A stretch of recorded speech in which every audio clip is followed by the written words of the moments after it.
sinh viên đâu, các bạn sinh viên nhanh chân nhanh chân. Nhanh chân, chúng ta còn những công việc của buổi tối hôm nay nữa. Các bạn xếp cho mình bốn hàng, bốn hàng, bốn hàng, bốn hàng, bốn hàng, bốn hàng. Tất cả các bạn sinh viên, tất cả các bạn sinh viên, ai không ăn cơm thì đứng ngoài, ai ăn cơm thì vào trong. Nhanh, bốn hàng nhá. Chuyển hoa quả bên này, nghĩa là ăn xong thì dùng hoa quả bên này.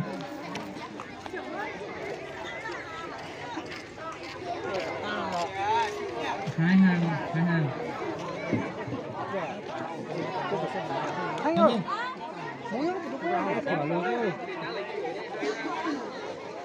Rồi các bạn sinh viên nhớ nha, hai hàng đây này nha, thì hàng này thì bên ngoài đây, hàng này đây. Đấy nhá, hết hàng này nha, hết hàng này của sinh viên đi để hàng kia của sinh viên nha. Còn trong vào để các bạn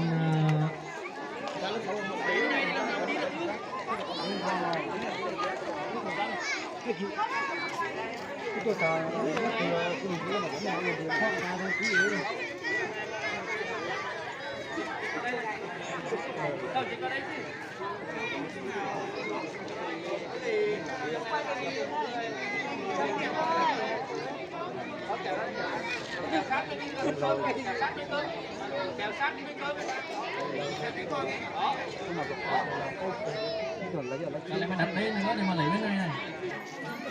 Để hương ống nhá, để hương ống nhá. Rồi.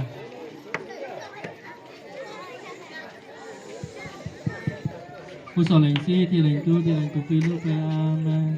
Tê si nhớ sao tu, có lúc về chia nó mong lu, có lúc trái trái đó cho, có lúc đi con nhà, nhớ biết nó, đi nhớ sao tu, hát có phụ mã cho bên nó lu nó, có ra sao cho bên giống đi bên ra cho luôn, có sao cho bên không kế riêng, có bên đi kế thế. Cú sổ lệnh si, tiền lệnh tu, tiền lệnh tu phi lúc về amen. Chúng ta cùng vỗ tay chúc mừng nhau. Rồi, bây giờ xin mời các bạn sinh viên trước.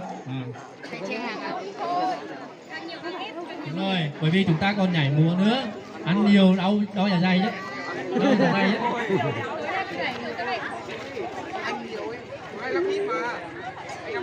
Đấy, đấy các bạn thấy chưa? Đấy các bạn sẽ đẩy được.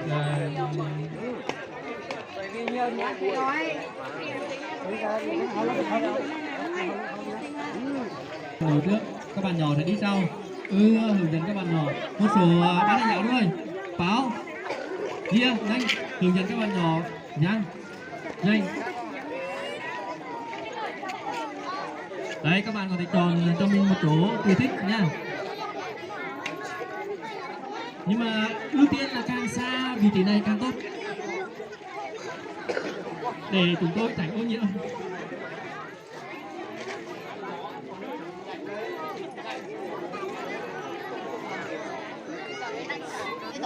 Nào các bạn nhỏ có thể xuống cầu thang như kia ăn, xuống bất kỳ nơi nào, lên kia, lên thường nguồn kia cả, hoặc là ra phía sau kia.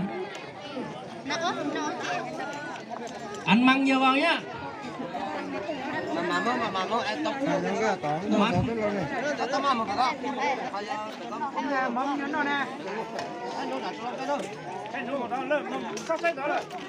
Này.